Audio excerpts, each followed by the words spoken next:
Let's get started. I would like you to keep an open mind. That's the first thing. Just keep an open mind.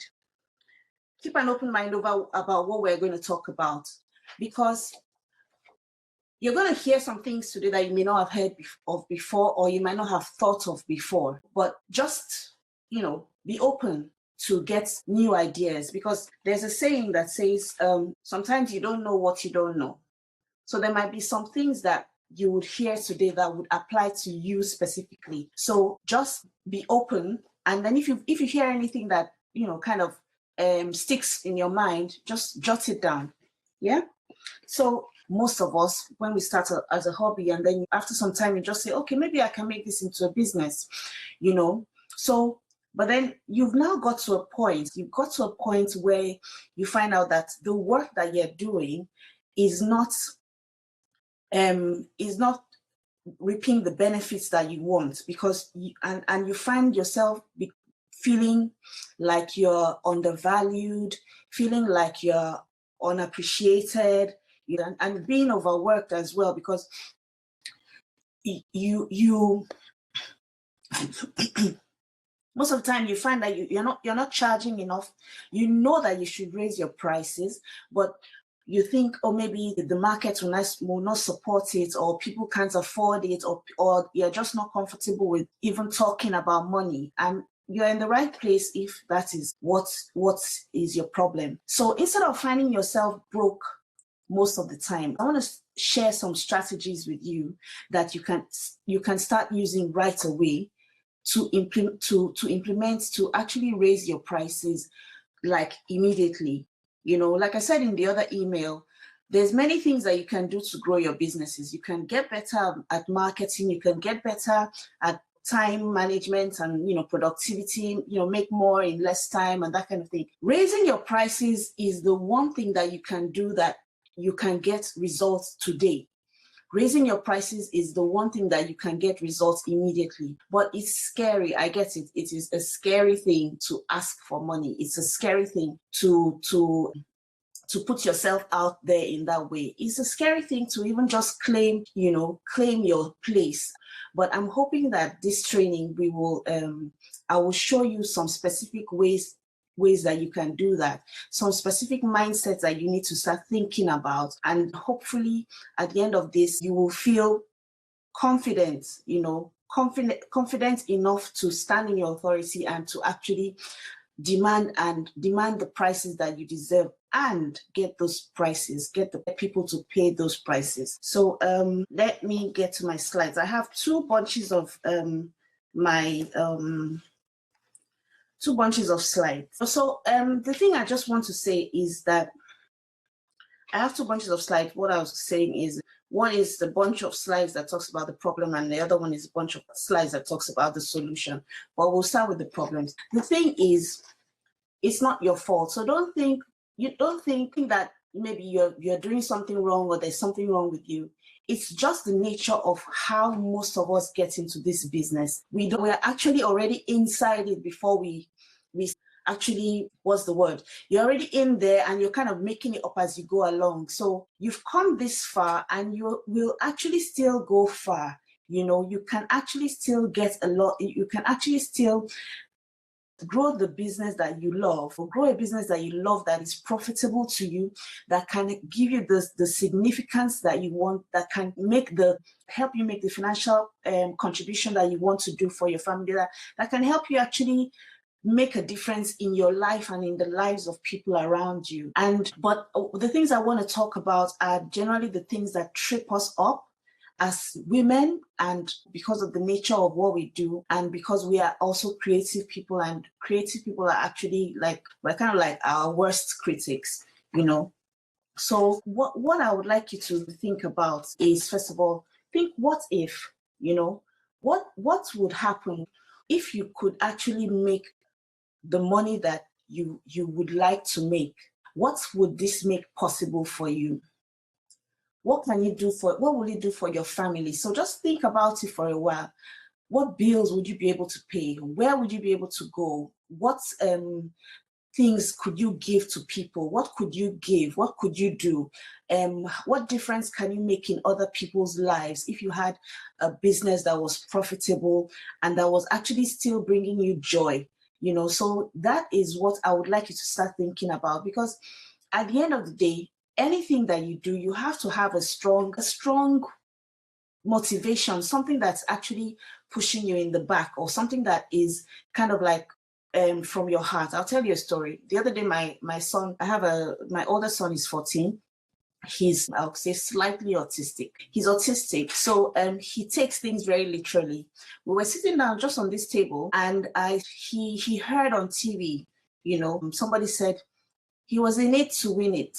And so, you know how children can ask questions. So he says to me, "Oh, Mom, have you ever been in it to win it?" So of course, I mean, I said to him, "Of course, I've been in it to win it. Yes, of course I have," you know, hoping that he would just shut up and continue with his computer game. And he says, "Okay, so Mom, did you win?" You know, and I said, "Oh, yes, of course I won, you know." And then he says, and then he now asks me, "So what was the prize?" Now that just kind of stumped me. But I thought about it, you know, and I said to myself, if you're in it to win it, you have to be thinking, what is the prize? Because what is the prize? Why are you doing what you're doing? Why are you doing what you're doing? For yourself, for your family, for the people around you?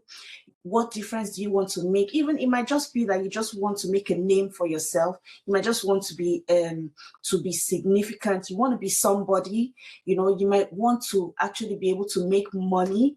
You want to have money in your account. You want to be able to do what you love. You know, you want to be able to quit your job. Whatever it is, you start thinking of why am I doing what I'm doing? Because if you have a very strong reason why you do what you do, you actually be able to, it will actually guide your actions. Because when times get tough, as they will, when things go wrong, as they do, when failures come, as they do, you still have to come back to ask yourself, why am I doing this? So have a strong idea of what is your prize. You know, think about it. What is your prize? You can write down, ask yourself, what is my prize? What is the real reason? What is the strong reason why I'm doing what I'm doing? Yeah. So I said I was going to show you three ways to tell if your price is right. And it's very easy. Your prices must do three things. One, your price must serve you. Now, your price must serve you. We've just already talked about some of those things. And your price must serve you as in give you a profit. It must give you joy so that you don't have resentment. It must serve you in that it must be able to help you to invest in yourself, like, you know, getting extra training, buying more tools, getting better at what you do, hiring help, that kind of thing, renting a place or whatever. So your price must serve you. If your prices don't serve you, then your price is not right. The second thing that your price must do is your price must serve your customer. Your price must serve your customer. Now that seems like an odd thing, but it must serve your customer, because when somebody buys something, especially at a low or cheap price, they don't value it.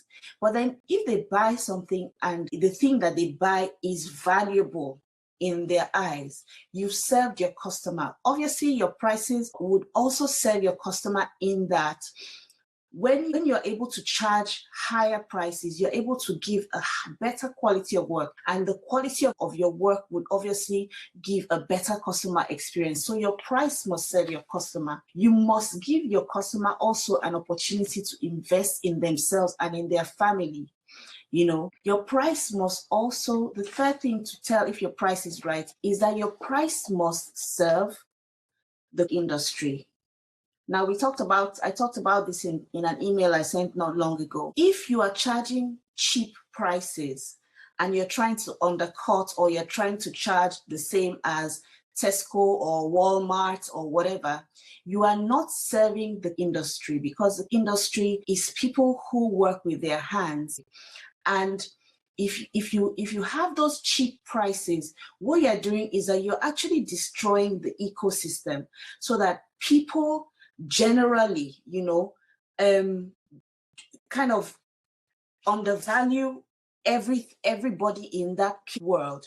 You know, if you make yourself into a commodity, what you can just buy in a market, in a supermarket, or just on the roadside, and not think about the amount of skill and everything that goes into, you are not serving the industry. So that was part of the reason why I actually said, instead of selling this training, which we're doing here, instead of selling it, why don't I kind of make it as open to as many people as possible? Because the more people that can raise their prices confidently, the better it is for everybody. If people know that prices are not cheap, they're not going to come expecting prices to be cheap. I know a lot of times when you go into Facebook groups, people come in and they complain, and but you can't blame the customer, because that's what they see around them. There's no point trying to be angry with the customer, or trying to be resentful of them, or say, oh, they're cheapskates, or trying to insult them in the Facebook groups and all that. There's no point. That's what they know. That's what they think. It's only when we can actually raise our prices, raise our standards, and stand behind our prices that the industry is served. So those are the three ways that you can tell if your prices are right. One, if it serves you. Two, if it serves your customer. And three, if it serves the industry. And I will tell you this free of charge, that I will say, let's just put it like this, because I know everybody will say, I would say everybody is undercharging, but let's just put it like this. Everybody here that is listening to this or watching this, everybody under the sound of my voice, you can raise your prices right now, and you will find that you will still sell your cakes. So I'm going on now to tell you about the things that we tell ourselves. I was listening to something the other day, and the man said that one of the things that really changed his life was when somebody said to him, do not believe everything that you think, and it kind of blew his mind, like, wow, there are some thoughts that go on in our heads that are actually not true, or that they're actually incorrect, or that we should actually challenge those thoughts. So when you start thinking, I'm not good enough, challenge that thought. If you're thinking, oh, I live in a rural area and nobody's going to pay those kind of prices, challenge the thoughts, and challenge those thoughts. So anyway, let me go straight on to just what I'm talking about, the general mindsets about the things that we need to change our minds about. The first one, very important: people will buy at every price point. You need to write this down. People buy at every price point. There's people who will buy cheaply, there's people who would buy expensive. How do I put this? Think of cars, for instance. You have the Fords and the Vauxhalls and the Lincolns, or whatever, the normal cars. Then you have the high-end cars. But people don't buy cars because they want to get in a car and go from point A to B. There's so many reasons why people buy things.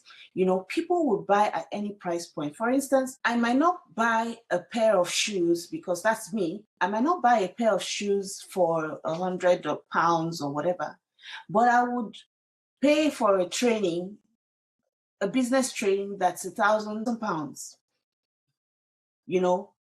If something is important to people at that point in time, people will bring out the money. So it's not up to you to say how much somebody can afford, because you will find out that if something is valuable to somebody, they will find the money to pay for it. For instance, I was listening to a lady, and she was saying before she had a baby, she think, why should I pay this much for baby things? But when she had a baby, she didn't think twice about paying for the baby things, and it can apply to so many things, so many examples. But basically, the point I'm making is every price point, whether it's the cheap one or the middle one or the high one, people will buy at every price point. So it's up to you then to decide which of those people do you want to attract, or which of those people do you want to sell to. I mean, like for instance, if you're making wedding cakes, there's the budget bride, but then there's the bride who wants her cake to be the top of the town. What you would do then obviously is make sure that your marketing matches the person that matches that bride, so that everything speaks to her. Your communication, your website, your appearance, everything is targeted to that customer. Same thing with if you're making cakes for babies or for mothers or for whatever. There's the budget mommies, and then there's the yummy mommies, there's the ladies who lunch, there's the, what do they call them? I keep forgetting. The something housewives of Beverly Hills. Yes. There's the Real Housewives of Beverly Hills people. So it's up to you to who you want to target. And that's obviously a marketing thing, but pricing is part of your marketing. So the price that you put would also be part of your marketing, because your pricing would actually attract some people and it will repel some people. But like I said, the point I'm making is that every price, people will buy at that price. People will buy cars for £100,000 just as people will buy cars for £300. People will buy cakes for £40 just as people would buy cakes for £4,000. And that's a fact. You know it. I don't have to tell you, you know it. Anyway, second thing, discounting is a race to the bottom. Stop discounting. Yeah? Nobody wins if you're trying to discount or, say, oh, I'm just starting, I'm just going to do it at a discount. No, because the more you discount, somebody tries to discount you, there will always be somebody who is going to try and be cheaper than you. And I mean, if pricing is all you have, if your cost or your price is all you have to offer, then there will always be somebody cheaper than you. You have to find a way to do more than set your prices, but you have to set your prices. And the thing is, once you set your prices and you stand by your prices, and I'm getting ahead of myself, but people will pay what you ask them to pay. Write it down. They will pay what you ask them to pay. Even if they don't pay what you ask them to pay, people will believe what you tell them your price is. Do you understand?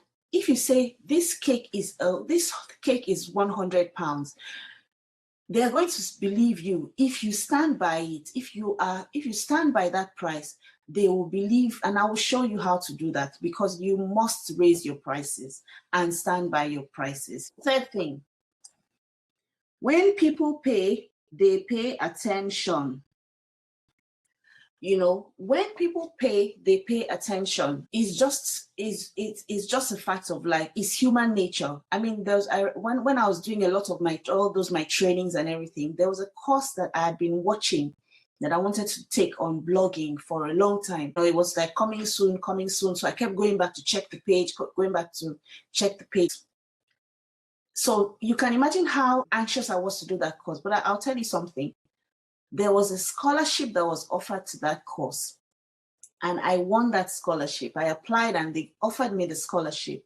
Do you know that I never went to the course? I went maybe once or twice, and then after that, I just kept putting it off, because I had not invested my money into that, So I mean, it didn't mean anything to it. The Bible says something. It says, where your treasure is, your heart is also. It's human nature. It's human nature. What you have invested in, your heart is going to be there. If somebody puts money into your hand, they're going to focus on you. They're going to pay attention to you. This brings me to my next point, which is this. People do not value cheap or free. People don't value something if it's cheap or if it's free, like the example I gave, but there's so many examples, and you would know as well. If you pay attention to, think of when you ask your children to do chores to earn money so that they can get something. They kind of value that thing more than if they get it free, maybe some toy or something, that they get at Christmas and it's broken the next day. It is human nature. Once you have invested yourself, so once the customer invests in you and says, I'm paying you this money, they will trust you more, they will focus on you more. And I'm sorry to say, but you see those nightmare customers, those horrible ones, the ones I'm talking about, those horrible customers, the ones that call you 17 times. You give them a discount and they are still the ones that give you the most headache. That's just the way it is. If they pay a little, they feel, oh, maybe there's something wrong with it. Maybe there's something wrong. I need to keep an eye on it. I need to keep checking on them. I need to monitor everything they do. But when they put that money into your hand, because you have said, this is how much this is worth, this is how much my service to you is worth. Once they put that money into your hand, they focus on you. I want you to try it. Because I'm not saying this to you, I'm not coming to you to be all preachy and everything and say, oh, you're wrong, you're doing it the wrong way. I know how we are. I am like that as well. I have struggled with it. That's why I have gathered so much information about it, because I have struggled with it. I was just saying recently, I did a project for a lady, I'm doing a project for a lady. And after the consultation, she asked me how much, and I thought I would have taken probably, I would do it for free because I liked what I was doing. It's something that I'm good at, So, but I thought about it. I said, if she doesn't pay, she will not pay attention, And when I said the price, I said it while I was shaking in my shoes. And she says, okay. It was a shock to me, but then that is just what it is. That's just what it is. If you say your price, if you believe your price, they will believe your price as well, They will believe your price. So she was like, okay, well, maybe I cannot do all at the moment, but I'm going to make a plan, and I'll pay in 2 installments, or I'll pay it in 3 installments and all that kind of, and she paid me the down payment yesterday. And I was amazed. This is just how we are. Sometimes you need to actually take that step out of your comfort zone and just try this thing, because there's no point you listening to me today and then after that you go back and do the same thing that you've been doing all along. You have to do something different to get a different result, and just try something different. Try and raise that price, calculate your profitability. What I would say, there's so many ways you can calculate your price, but if somebody were to ask me, how much should I charge? Most people that ask me that, I say, charge as much as you can. Charge as much as you can. I can say, oh, your cost plus your labor times 3, that's a good whatever, but charge as much as you can, because your time is limited. Your time is limited. You're a limited resource. Okay, like what I'm doing here now. I'm teaching, and there's maybe, I don't know, maybe 100 people listening, but there's going to be like hundreds of people that would listen. So I can do that. That is scalable. I can scale that. I can put this video on YouTube and maybe a few more 100 people would watch. But a cake is, you go in your kitchen and you're making that cake. You have limited time to do it. You have a limited number of cakes that you can make on any given day. So you have to charge as much as you can, and you have to charge for your labor. Anyway, another lie that we tell ourselves, another mistake that we make anyway, is that we kind of think of ourselves when we want to say how much a cake is. Now, this is very, very important. Beautiful people, I need you to get this part. This is so important. The fact that what you would pay for a cake, what you, Ella, what you, Viv, what you, Jan, would pay for a cake does not matter. It does not matter. I have a friend, she sells shoes. She says to me, I would never pay £100 for a pair of shoes. But I sell shoes, and I sell shoes more than £100. What you would personally pay does not matter. What you would pay does not matter. Personally, I would not pay £300 for a wedding cake. Personally, that's me. I will not pay £300 for a cake does not mean that I will not charge £300 for a cake. Please get this. Do not look at yourself and use yourself as the yardstick to judge how much a cake should cost. Do not say, oh, well, I will not pay this much, so I will not charge that much. That is completely upside down. Don't do that. What you would personally pay does not matter. And then also similar to this point also is one of the things that I'm going to tell you. And what you need to understand as well, you know, because I know cake people. I've worked with hundreds. People have passed through my classes. Many have stayed my friends. Many we talk all the time. You know, people ask questions and all that kind of thing. You know, but what you need to understand is that the way you feel about your cake does not mean that that's the way your customer would feel. You might make a cake and you'll be like, meh, you know, but your customer is like, wow. Because at the end of the day, you have a skill that the average person does not have. You spent years, you've gone online, you've watched videos on YouTube, you've practiced, you've asked questions, you've taken courses, you've invested all that time into yourself. You have a solid skill. And you need to value that skill, because if you do not value that skill, your customer will not value that skill, you know. And I mean, how can you say that because it comes easy to you that it's not valuable? If it comes easily, like this, the woman I was talking about, that the project I'm doing the websites and landing pages. I'm helping her set up her YouTube channel. She's publishing a book. I'm helping her with her book and helping her to do the layouts of the book and all that. All those things come easily to me. The fact that it comes easily to me does not mean it's not valuable. It is valuable. Your skill is valuable. Please write it down. My skill is valuable. Write it down. My skill is valuable. I am not common. My skill is not common. Yeah? Right. So there's still more. There's still more, you know, and I'm sorry if I'm kind of on your case, but I really need you to get this. We need to get this as an industry. We need to get this, you know, because there's different things that hold us back, you know. Even when we know in our head that we need to raise our prices, there's some stories we tell ourselves, there's some actions that we do, and we need to actually pay attention to what we're doing and saying and thinking, and begin to actually start asking ourselves questions and doing things differently.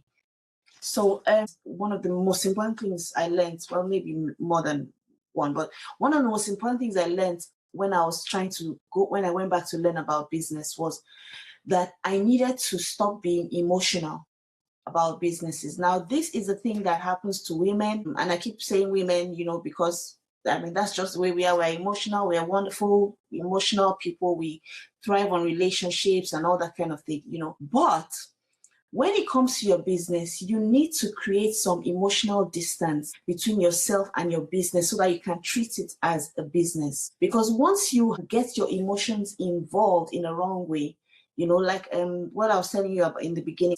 But what I was trying to say was that my heart got broken. Why should my heart get broken just for a business that went wrong? You know, there was people I did a course with. When the course started, we couldn't fill the classes, you know. But I was like, oh, come, we'll still do it, you know. Let's just do it for the love of the cake business. Let's just do it for the love of cake people, for the love of cake. Really? Really? That was an emotional decision. There was the other couple, when they came to teach, you know, and the lady says, oh, I've never been to London. I was like, oh, don't worry, come, I'll pay for you. You know, I'll pay for you. So my profits, I used to pay thousands of pounds to buy her tickets and put her in a hotel, you know, put them in the hotel and feed them and everything, you know. And that was an emotional decision. So that was one of the first things that I learned, and that was one of the first things that I had to tell myself. You cannot be emotional when it comes to business. You have to give yourself some emotional distance. So that's the first thing I'm going to tell you. Stop being emotional about your decisions. And this applies mostly to women, but not only to women, Stop being emotional about your decisions. Yeah, let me just continue telling you all the things that we need to stop doing. Yeah. Stop apologizing.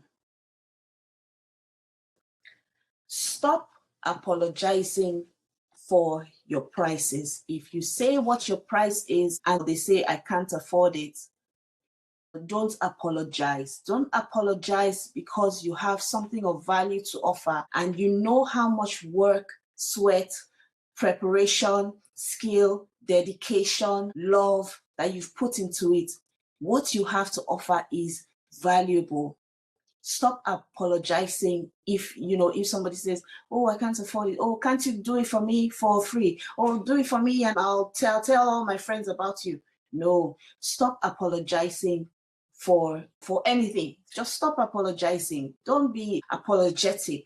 It all has to do with your posture. The other thing that I have also mentioned is stop making emotional decisions.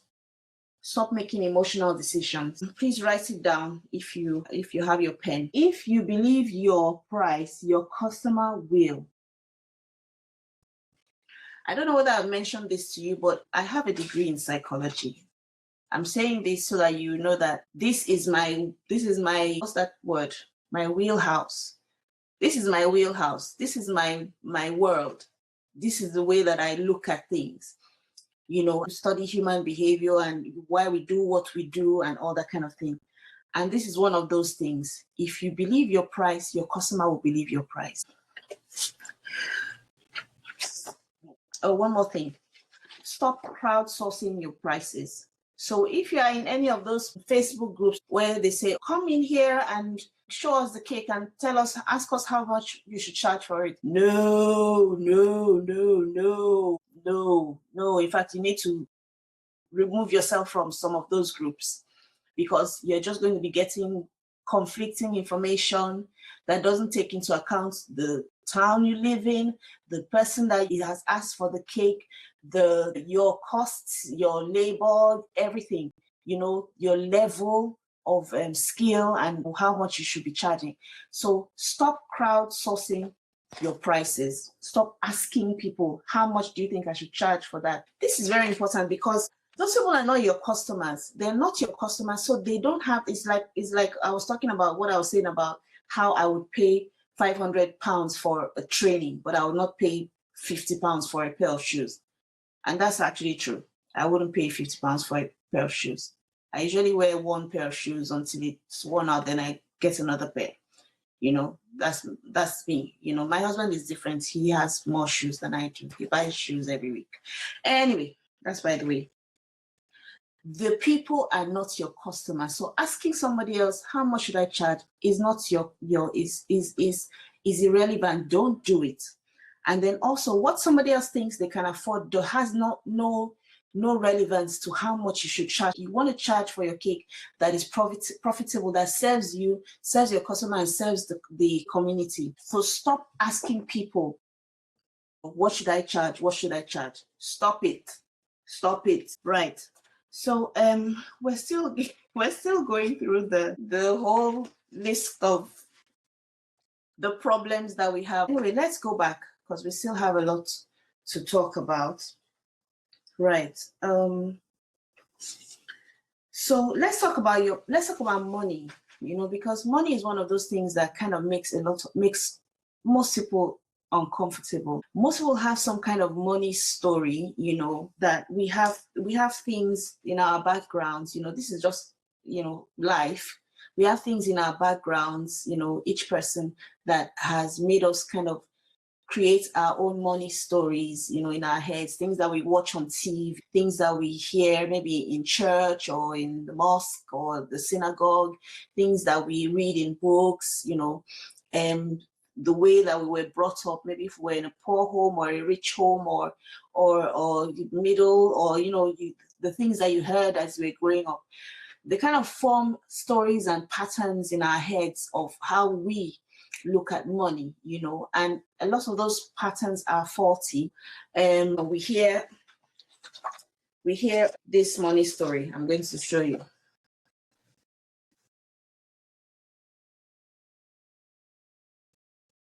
Yeah, those kind of things. Now, you may have heard this before, and in your head, you might think, in my head, I don't really believe that rich women are like, you know, witches with a B, you know, but some of those stories are almost like subconscious stories that you tell yourself. Those subconscious stories that you tell, that kind of affects the way you approach money or affects you. So you might just find yourself feeling uncomfortable, but you don't know why. Or you might find yourself, maybe you go after something, and then at the end of it, you kind of draw back. Something kind of holds you back, you know, and those might just be those beliefs that you have, that you've been brought up with, or that you've kind of come to form in your mind. Because the thing is, when we form those patterns in our heads or in our minds, what we're actually trying to do is just give ourselves a framework to approach life. So it's not like you're a bad person if you think that rich people are greedy. It's just something that you have used to kind of make sense of life. And you didn't realize that as you were growing up, this is one of the things that became one of the beliefs that you had in your head, which you used to make sense of life. Maybe because of what you saw when you were growing up, or what you heard when you were growing up. So that's the point I'm trying to make. So we hear all kinds of money stories. Maybe we hear stories like rich people are greedy, or you might just not realize it, but you just think, if I make money, I'm going to change. I'm going to change. I'm going to become a bad person. Now, you might not say it to yourself, but you might just have that unconscious fear that money is bad, because that's kind of what we've heard or grown up with, that kind of thing. So anyway, we need to understand that money is not bad. It's not good in and of itself, but it is a tool. It is what you use to get things done. It's what you use to make a difference. You can make more of a difference with money than you would without money. Money does not make a person a bad person.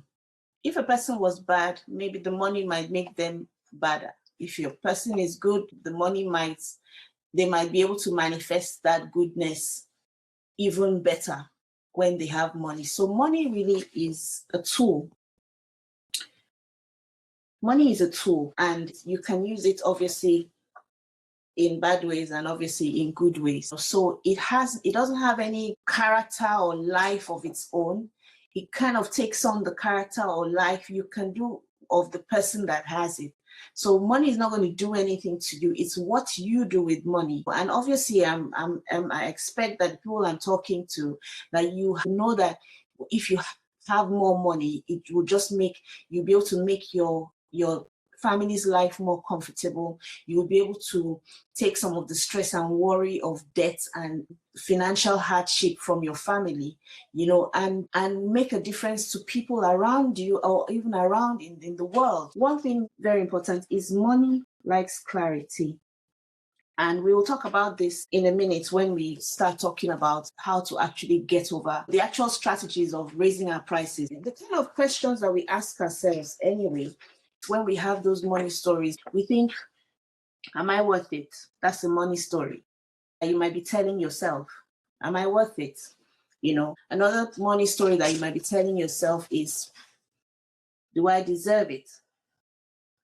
And to those two questions, I want you to say, am I worth it? Write it down, and then write a big yes. And then write, do I deserve it? And write again a big yes. Now, because what I've discovered is that being a mom or a woman, you kind of get into the habit of putting yourself last, and then you find out that you carry that habit over into your business. That's just our nature.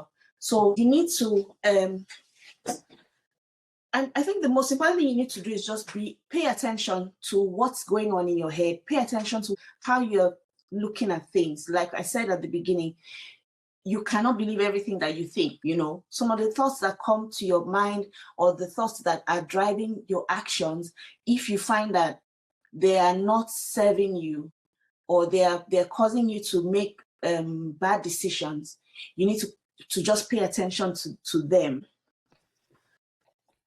Now that we've talked about all the problems and all the things that we need to stop doing, and hopefully you've taken some notes as well, because obviously as you're writing, you're also writing to yourself. Tell yourself, I'm going to stop this. I'm going to stop crowdsourcing my prices. I'm going to stop apologizing. You know, I'm going to stop trying to justify my prices to anybody. But let's get now into how we're going to make our lives better and raise our prices. The first thing that you need to ask yourself is, how much money do you want to make? You know, and just write down that question and just lay it aside for now, because I would like you to take time to answer that question even after this. How much money do you want to make? Because you have to have a money intention.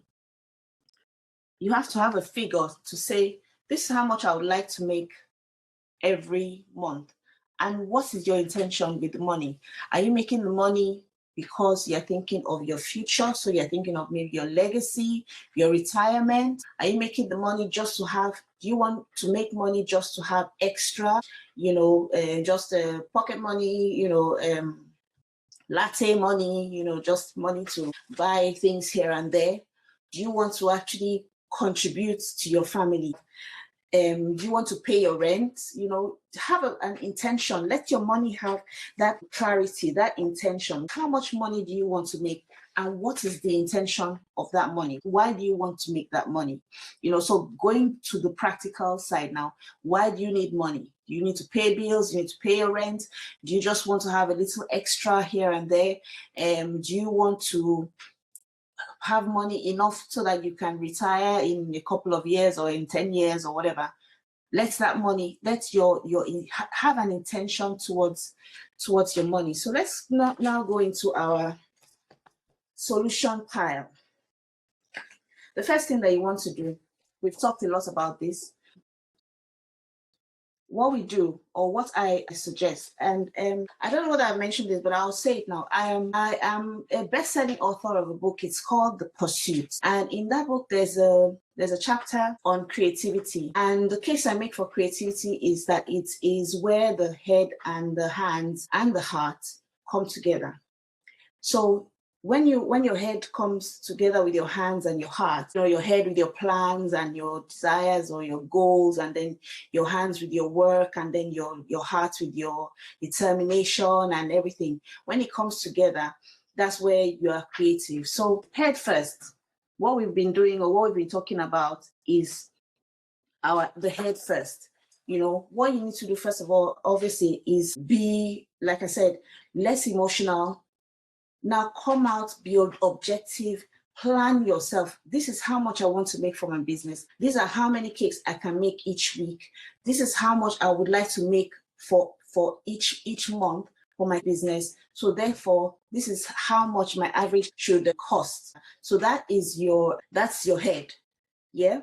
And then your heart, you have to start thinking, you know, going back to, what am I thinking? What am I believing, you know, about money? What am I believing about myself? What am I believing about my value? That kind of thing. And then you go into your hands. So what we're doing now is we want to go into the strategy.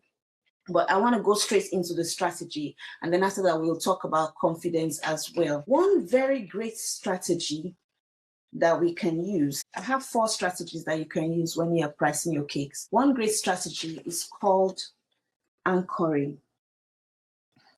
Actually, let me tell you the 4. There's anchoring, there's packaging, and then there's upsells, and then the 4th one is that you should announce or publish your starting price. So let me go back to anchoring.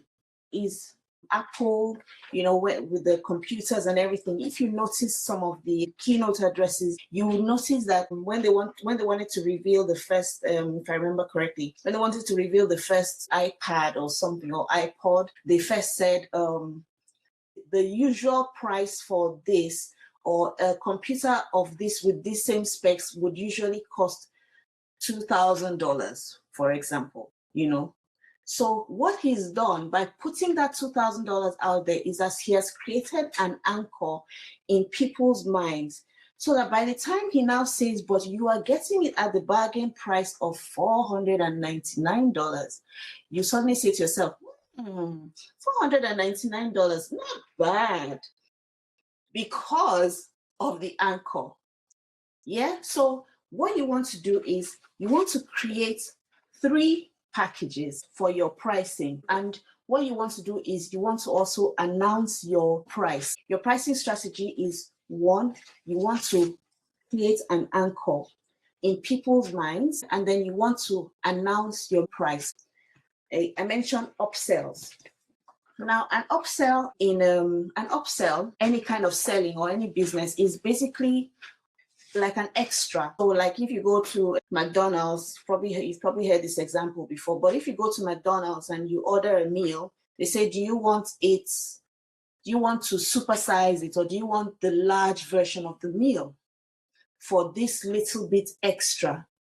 So you just get a cup that's a bit bigger with a few more drops of Coca-Cola, and something that's a bit bigger with a few more fries in it, and you pay that extra money. So that is an upsell, and that actually gives them quite a large profit compared to if you buy, in the difference, the difference may be like 50p or $1 or whatever. That difference gives McDonald's quite a massive profit, and that is that upsell. So those extras, so you need to start thinking of extras that you want to do for your customers. It's all in the packaging, but basically the kind of extras that you could do would be, maybe your standard packaging might be cake plus delivery, and then the extras would be like setting up, maybe plates, maybe dessert tables, maybe balloons, maybe just use your imagination. But basically, you can make a package. So what are the extras that would make sense to those people, and what are the extras that they would feel? So it doesn't have to be expensive. The extra might just be a bit more of your attention. The extra might just be a bit more of your time. So maybe like you tidy up as well at the end of the thing, or it might be you provide the tablecloths for the thing, So, but basically you want to make your standard thing, your basic price, you want to announce that price as well. So once you announce that price, to say cakes are, if they go on your website or on your Facebook or wherever, and my cakes are from $150 up, then you know that the people who are going to come and tell you, I want to pay $60, once they see from $100 up, they will go their merry way. So that will kind of weed out people, so that you kind of have people that are already ready to pay your prices in a way. So that's your strategy. 1, calculate and decide on a base price, and announce that base price, and create at least 3, in fact, not more than and not less than 3 packages. You're not looking to sell the highest price. Once in a while, somebody might buy the highest price VIP, all stops, with the fireworks and the candles and the delivery and the dancing girls or whatever. That high price VIP thing. But you want most people to say, this price, the middle one, which is the price you want to sell at, you want them to say, wow, that's a good deal. It's a psychological thing. You just feel you're getting a good deal, and you feel that you're also kind of being prudent, like, I'm not throwing my money away, but I'm getting some good value for my money, kind of thing. So that's a practical strategy. What I wanted to tell you also is your conversation as well. And because people will always ask you might get some people who say, oh, that's too high, What should you say to them? You know what you should say to them? You should say, really? And I was just thinking, I usually get fully booked at this price. So I've been seriously thinking about raising my prices. And that will be that. That will be that. That's a very good script. I can't remember where I heard it before, but it works. If somebody says this price is too expensive or this price is too high, in fact, you need to jump back and look surprised, like, really? You think it's too high? And I usually get fully booked at this price. And I was actually thinking of raising my prices, because that's another way for you to even know that your prices are too low. If you find that you're kind of overworked, you're so busy, you seem to have a lot of orders, like almost everybody who comes to you, everybody who you tell the price, they say yes. If everybody says yes to your price is too low. But basically your conversations as well, when you are talking with people who are trying to haggle you, basically all you need to do is just stick to your guns. And one thing that you can do also is try and control the conversation. Pricing conversations is almost like a selling conversation, or it's almost like a selling competition. The thing is, when I say selling, it's like you're trying to convince somebody and they are trying to convince you. So it's who is the person that is going to be convinced, or who is the person who is going to believe who, I can't afford it, is what the person is saying. And you're like, this is my price. So it's who is the person who is going to back down? Who is the person who is going to be convinced? Are you going to be convinced that, yes, they cannot afford it? Or they are going to be convinced that that is your price? So that is what the conversation is. And you cannot, another thing is, when people ask you how much it is, especially at the beginning of your selling conversation, but basically, during a selling conversation, if somebody says how much, what you would answer, really, you would not always say the price right away, especially if your price is like, maybe it's a custom cake and, and they know your base price, but you want to say to them, I can't tell you how much at the moment until I know exactly what you want. And then you start asking them questions. So you're kind of, again, controlling the conversation.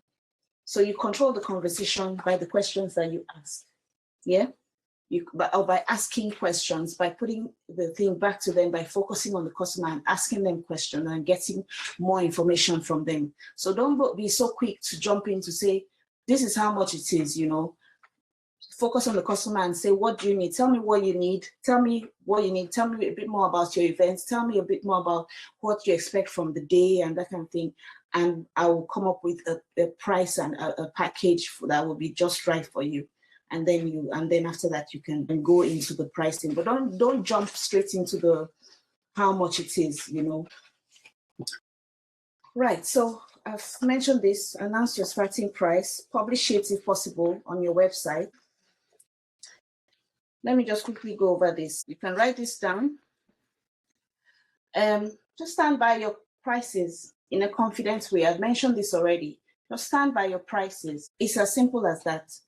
If you believe your price, they will believe it. So in fact, I heard from somewhere, somebody said this and I had to write it down. It says, speak it, believe it, and receive it. I think the person was talking about the word of God and that kind of thing, but it applies to us and in our pricing. Speak your price, speak it with conviction, believe it, believe that, yes, what I'm offering is actually more valuable than this money that I'm asking for it, and then receive it. Don't listen to the money stories in your head. In fact, this lady, Brene Brown, she's an author and she has some TED Talks, and she was saying something about how sometimes when you hear those voices in your head or those thoughts, that are trying to hold you back or keep you small or whatever, so that what you need to just say is that you need to address those thoughts in your head and say, okay, yes, I can hear you, I see you, I know what you're doing, I realize you're trying to protect me. There it is. I wrote it down. I realize you're trying to protect me, but don't worry, I'm going to do this anyway. So sometimes you might want to do something, but you find yourself holding back. Just acknowledge, okay, this is my natural survival instinct trying to protect me from some fear that is not rational. So you could just say, I see you, I realize what you're doing. You're trying to protect me, but I'm going to do this anyway. Again, back to strategies. Charge as much as you can, charge as much as possible, charge as much as the market will bear, and your posture is very important. So your posture talks about your body language and, how you come across to people, because at the end of the day, people read people see, and if you are defensive or desperate or scared, fearful, if you are uncertain, it's going to come across, it's going to show. People are actually going to see, they're going to know that, look, this person, doesn't believe what she has to offer, but if you show with your posture, if you come across as that you are confident, if you have that posture, because it's an internal thing and sometimes even affects the way you stand. Like, for instance, when I sat in this chair, I thought to myself, oh, should I stand to teach or should I teach? Should I sit to teach? Because standing gives you a different posture. So what I'm doing actually is I'm sitting on the edge of my chair. If I sat like that, it gives me a different posture. I come across in a different way. When I talk, the message comes out in a different way. But if I lean into you, if I'm talking to you, if I'm looking, right into the camera, which I always forget to do, but if I'm looking right into the camera and looking at you and have that confidence and coming, kind of confidently and with competence, it's easier for you to actually believe and to receive what I have to say to you. So your posture is very important, because your posture needs to show that you are competent. So this is where we're going to make our crossover. You're going to go from hobby to pro, and there's nothing to do. It starts in your head. It starts with a decision. There's nothing to do. It's just that you're going to start, Tony Robbins says something like, you start acting like a professional. So start acting as if you are. It's not that you're going to become one and then you start behaving like one. You have to start behaving like one. The more you behave like one, the more you are. People, when Paul Bradford came to teach in 2011 or so, he said something that really stuck with me. He said, somebody asked him, how do I make my cakes professional, or how do I go pro, kind of thing? And he said that the only difference between the cakes that you are making and the cakes that the professional is making is the price. So it's how much you charge is already a message on its own. How much you charge is already a message, right? It already sends the message that this is professional. Now, obviously, I'm not saying this is for everybody, because you have to make good cakes. But if you are here, you make good cakes. I'll tell you something, they will never be perfect. I hardly take pictures of my cake because I'm like, next time when I make a better cake, I'll take a picture, because we're just our worst critics, but we need to not look at ourselves and expect that our customers are looking at us in the same way. We amaze people with what we do, so you need to own it. You need to own that. So, like I said, going pro starts in the head. You're making that crossover. It's just a head thing. You need to just say, okay, I'm going to start. I'm acting like a professional. You need to ask yourself the question. Ask yourself, what would the CEO, if your company is called Palesa Company, ask yourself, what would the CEO of Palesa Company do at this moment? What would the CEO, don't even think that the CEO is you. Just think, what would the CEO of this company do? What does this business need? Step back and act like a professional, Because the thing is that lack of confidence is very common with us creative people. Because we are so creative, because we make things, we make things, as you're making the thing, you know that you can make something even better. So your head is already going to the next thing that you're making. But that thing right there that you just made is amazing. No, but because of the way we are, we tend to kind of not value what we have. And you need to, at least you need to know the value that it has in other people's eyes, you know? So your confidence, because confidence is such a big thing, you know, one of the things I'll say is, that I've said it before just now, is act as if, you know, act as if.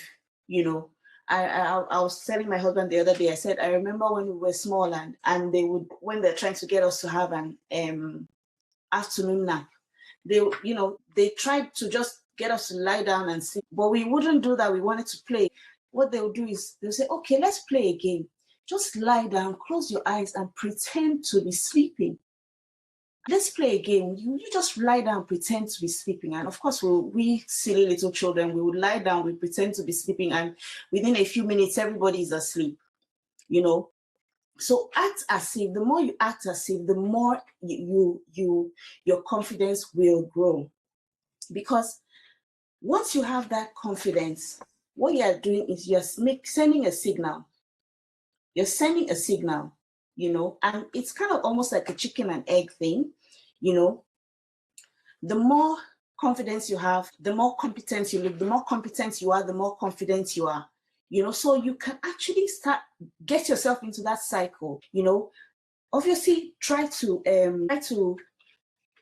get better. We're all getting better. Even me, I'm getting better. Like, we're all learning, we're all getting better, you know. So you keep getting better, but doesn't stop you from still giving value, doesn't stop you from still releasing what you have, you know. So once you, that confidence, like I said, chicken and egg, is it when I'm competent that I'll be confident, or is it when I'm confident that no, you just have to start acting as if, and as you do, it kind of perpetuates itself, you know. And the more you do it, the better it gets. And that's another thing about, I wrote it down somewhere, you know, is that confidence is familiarity.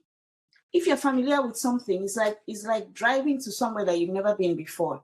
If you drive that way, you're kind of nervous, but once you've been down that road, you're more confident, obviously, because you know the way, you know. So it's that familiarity that, you know, familiarity is one thing that gives confidence. So obviously you have to practice.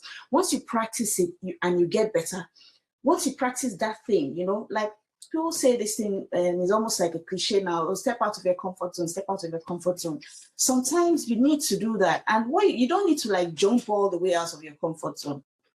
You can just peek your head out of your comfort zone or poke your toe out of your comfort zone. Once you do that and you realize, oh, I didn't die, you know, or, oh, you know, that wasn't too bad, you know, you're more confident to do it the next time.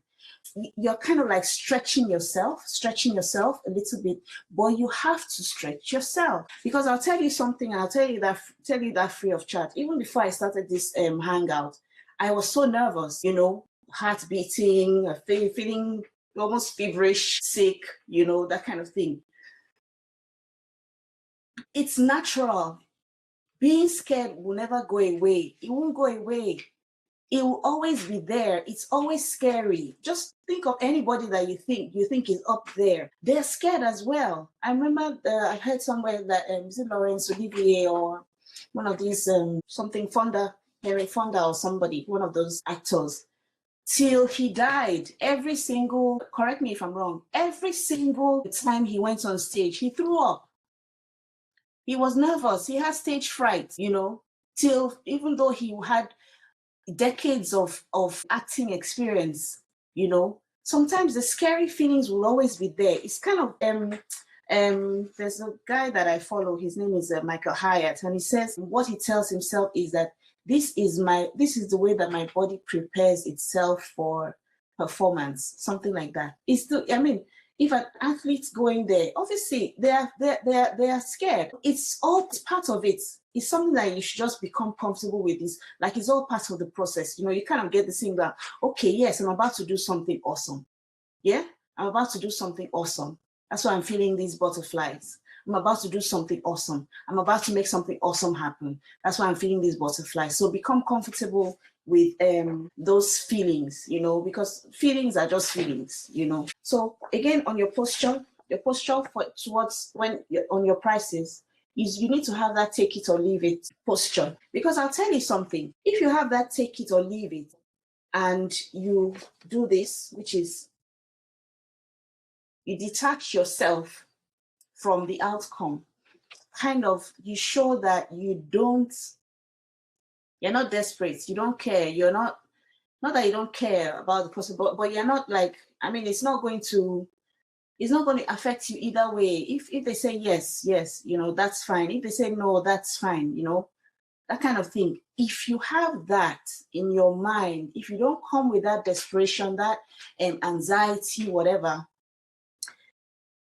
So those are the things, two things, is having the take it or leave it stance, and then also detaching yourself from the outcome. So don't be so invested in, oh, this has to work, this has to work. If it doesn't work, I'm going to die. You're not going to die. But if it works, fine. If it doesn't work, fine. If they like me, fine. If they don't like me, fine. Yesterday when a lot of people were registering for the thing, I was afraid to read the comments because I thought, people are going to say things that might hurt my feelings or whatever, But, I have to say, you have to mentally prepare yourself for some of these things. I thought to myself, if I'm posting this thing in all these groups, some people might be offended, like, why am I posting their groups, that kind of thing, or whatever, But everybody was nice. Also, all the things that I was telling myself or thinking or being afraid of didn't happen. So detach yourself from the outcome. Think of it like a girl who is playing hard to get. When she plays hard to get, actually makes her more attractive. It makes the guy want her more. That is the simple thing. Why do you think people go on waiting lists for things? They hear that, oh, this wedding planner, she has this waiting list that is 2 years long. It makes the person even more attractive. Instead of making yourself so, open, available, common, affordable, that kind of thing, So you need to put yourself in that place. Once you put yourself in that place, I think that's probably one of the most important things that I'm telling you today. I don't know whether I've mentioned it, but I'm saying it now. You teach people how to treat you. There we are. You are the one who teaches people how to treat you. However you appear, however you come, what you say you are is how people will accept you. I remember, what's her name? The lady from Prosperity Brownies, She has this very interesting rags to riches story, And by the time they started with making the brownies in her kitchen and then putting her children in the car and taking them to cafes, and then by the time she was coming to talk to us during one of these cake business seminars, she was going into Waitrose and all the big supermarkets and all that kind of thing.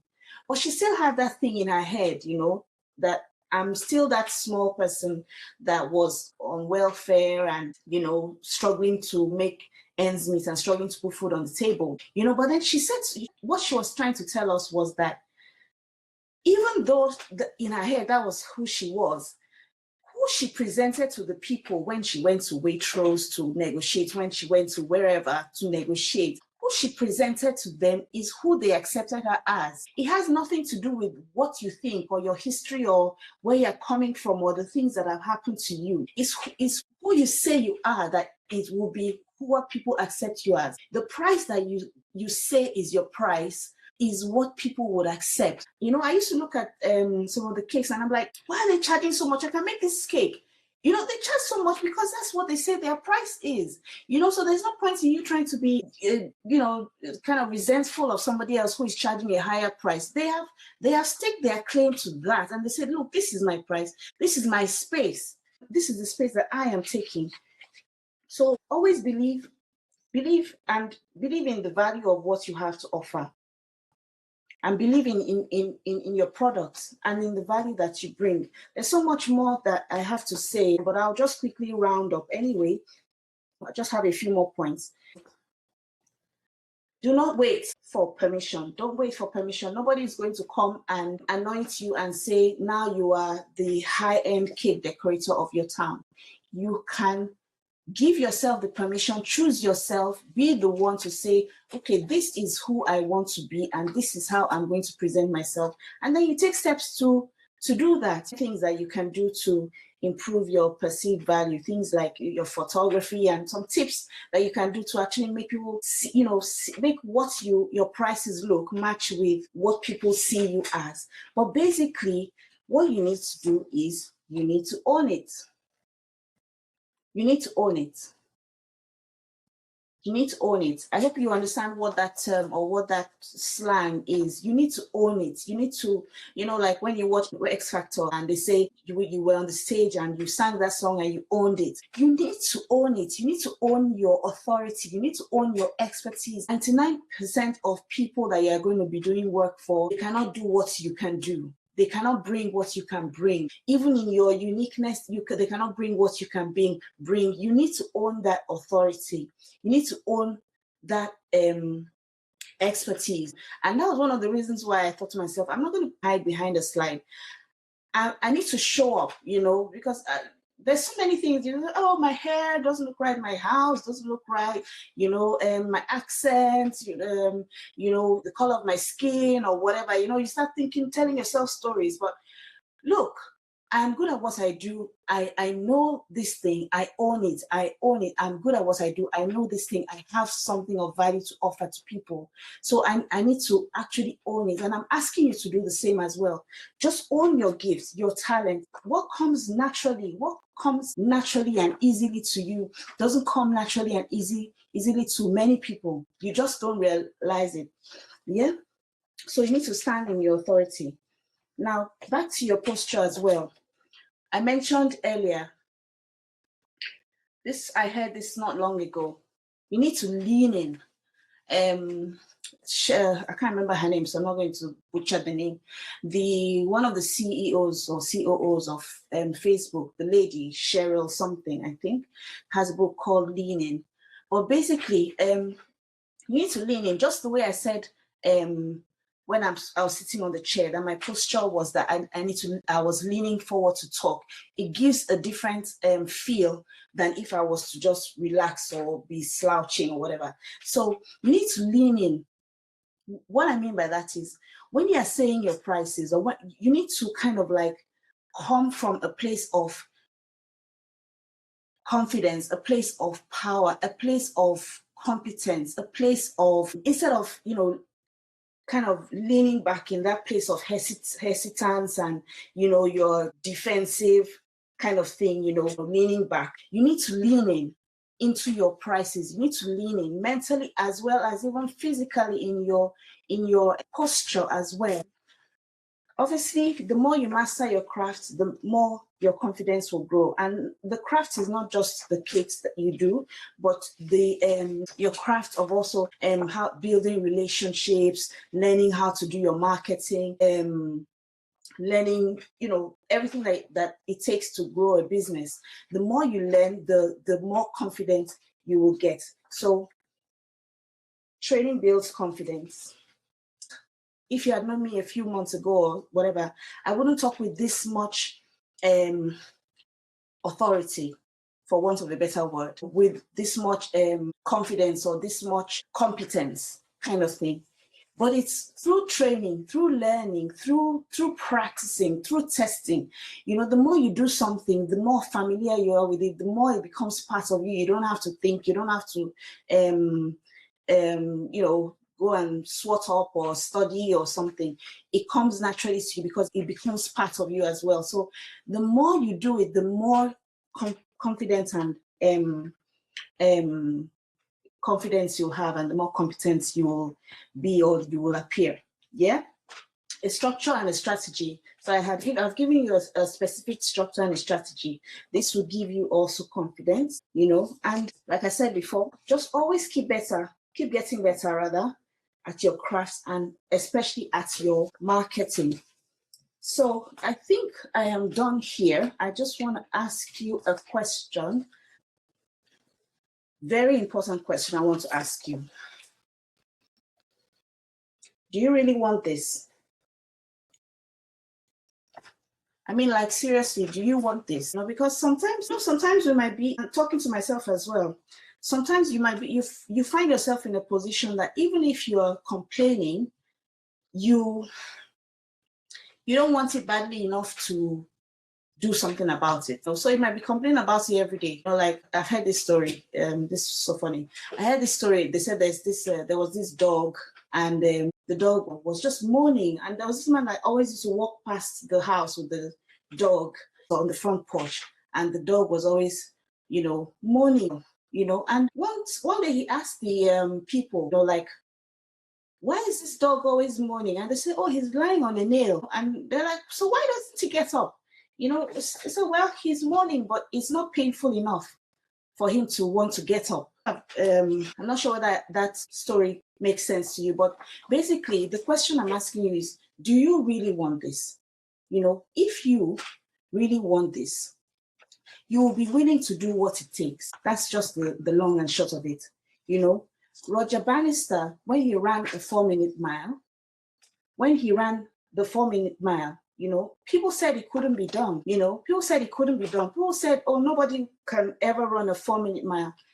But the funny thing is, after Roger Bannister, if that is his name, ran that 4-minute mile, within the same year, several people beat the 4-minute mile record because somebody was willing to say, I'm going to go for it. And then once they went for it, everybody said, oh, wow.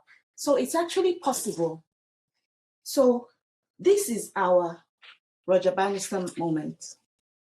So don't believe what you think about, and don't believe what you think about, oh, maybe I can't do this. You can. Yes, you can.